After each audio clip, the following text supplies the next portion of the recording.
मेरे प्यारे दोस्तों नमस्कार। विद्यार्थ क्लासेज के इस YouTube चैनल पर आप सभी का स्वागत है। दोस्तों आज की क्लास में हम लोग दो चर वाले रैखिक समीकरण को विलोपन विधि से हल करना सीखेंगे।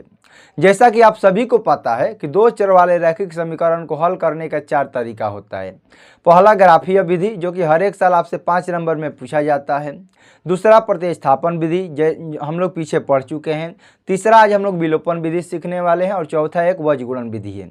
यदि दो चर वाला रैखिक समीकरण में बात करें कि सबसे आसान तरीका कौन है, सबसे आसान मेथड कौन है, तो विलोपन विधि है।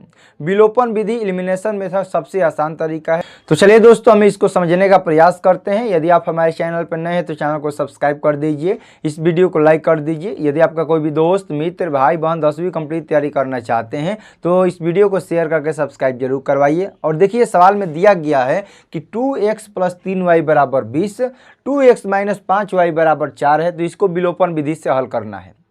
जैसा कि आप सभी को पता है कि जब भी दो चर वाला रैखिक समीकरण दिया रहता है तो एक को मान लेते हैं हम लोग समीकरण 1 और एक को मान लेते हैं हम समीकरण 2।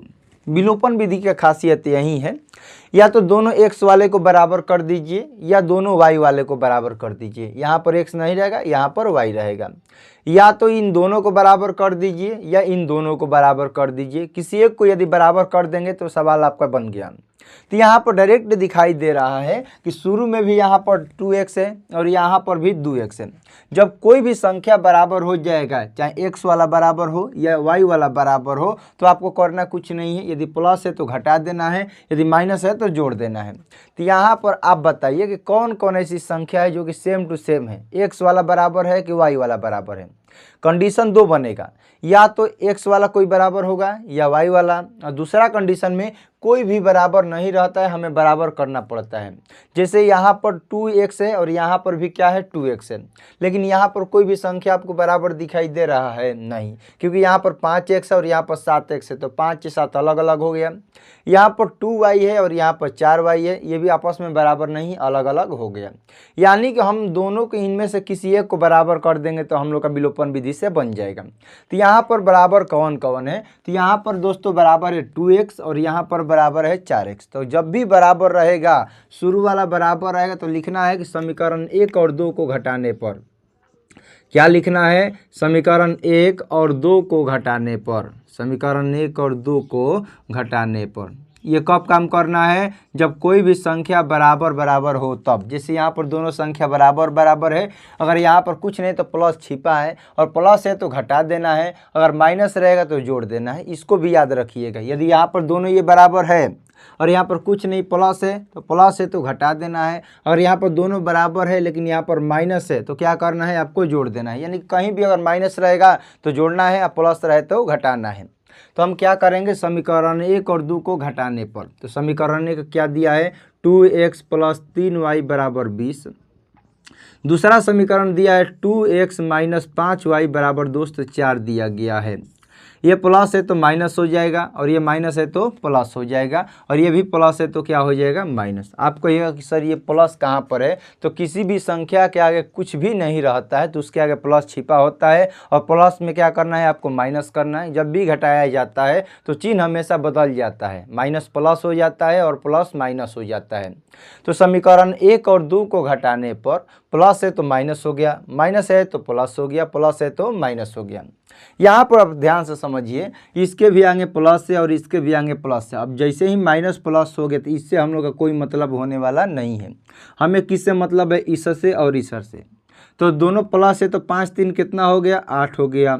20 में से 4 घटेगा तो कितना हो जाएगा, 16 हो जाएगा। ये गुणा में है तो बराबर के इधर आएगा तो हो जाएगा भागा में, 16/8। 8 से कट जाएगा 2 बार में। y का मान हो गया दोस्तों हम लोग का 2।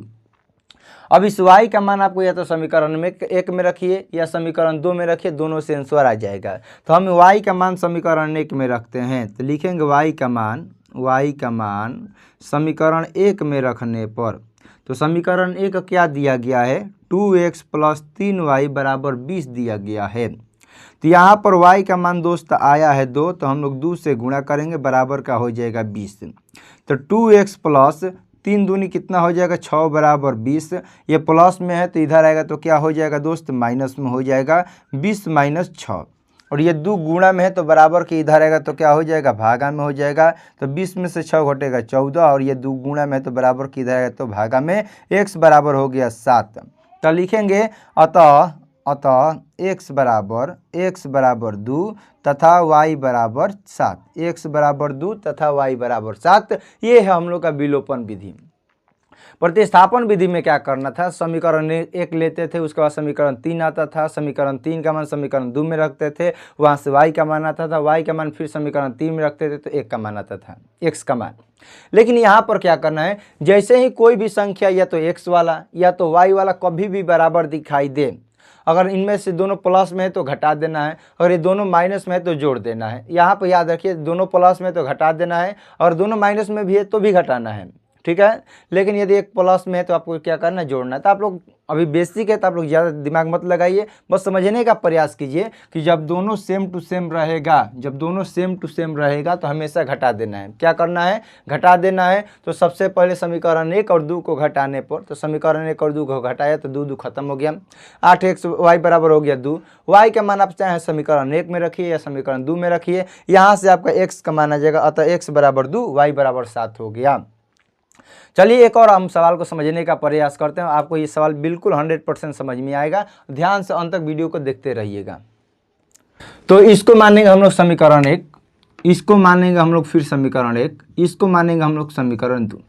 यहाँ पर ध्यान से गौर से समझने का आप लोग प्रयास कीजिए। यहाँ पर दोनों संख्या अलग अलग है, तो याद रखिएगा, एक बात दिमाग में बिठा लीजिए, यहाँ वाला जो संख्या है ना, यहाँ वाला, इसके संख्या साथ क्या है, 5 है। तो ये वाला संख्या से हमें नीचे गुणा करना है और इस वाले संख्या से हमें ऊपर गुणा करना है। यानी कि 5 का गुणा हमें समीकरण 2 में करना है और 7 का गुणा हमें समीकरण 1 में करना है। या आप चाहें तो इधर से भी गुणा कर सकते हैं, 4 का गुणा 2 में करिए या 2 का गुणा 4 में। तो ज़्यादातर हम बच्चों को यही समझाते हैं, तो शुरू से ही बनाइए, जरूरी थोड़ा ना बीच में से हल कीजिएगा। आप यहाँ से भी हल करिएगा तो आपका आंसर सही आएगा, 100% करेक्ट होगा।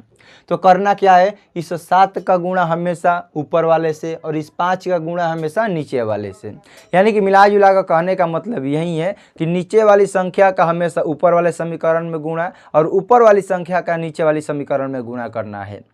तो यहाँ पर क्या दिया गया है, तो लिखेंगे, अब यहाँ पर ब्लैक पेन यूज कर रहे हैं, तो लिखेंगे हम लोग समीकरण 1 में किससे गुणा करेंगे, आप ही लोग जल्दी से जल्दी बताइए, बोलिएगा तो भी समझ में आएगा। तो समीकरण 1 में किससे गुणा करेंगे, तो समीकरण 1 में नीचे वाली संख्या से, तो नीचे वाली संख्या क्या है, 7 से। तो समीकरण 1 में 7 से तथा समीकरण 1 में 7 से तथा समीकरण 2 में, तो समीकरण 2 कितना दिया गया है, तो समीकरण 2 में किससे गुणा करिएगा, तो समीकरण 1 में यदि हम लोगों ने 7 से गुणा किया, यानी ऊपर वाली संख्या का नीचे से गुणा किया, तो नीचे वाली समीकरण में किससे गुणा करेंगे, ऊपर वाली। तो समीकरण 2 में 5 से गुणा करके घटाने पर, समीकरण 2 में 5 से गुणा करके घटाने पर यहाँ तक आपको समझ में आ गया। नीचे वाली संख्या का ऊपर गुणा, ऊपर वाली संख्या का नीचे गुणा करके घटाना है। तो लिखेंगे कि 7 का गुणा इसमें करें ना, तो 7 5 35, 1 में नहीं करना, समीकरण 1 मतलब कि पूरा में गुणा करना है। 7 दूनी 14, 16 7 112 हो गया, ठीक है। फिर 5 को गुणा समीकरण 2 में, 5 7 35, 5 का 20 और 5 दूनी 10। यहाँ तक आपको क्लियर समझ में आ गया है, क्योंकि 7 का गुणा 5 में करने पर 7 5 35, 7 दूनी 14, 16 7 112। फिर 5 का गुणा समीकरण 2 में करने पर 5 7 35, 5 के 20 और 5 दूनी 10। और घटाने पर चिन्ह बदल जाता है, यदि प्लस है तो माइनस हो जाएगा, माइनस है तो प्लस हो जाएगा, प्लस है तो माइनस हो जाएगा।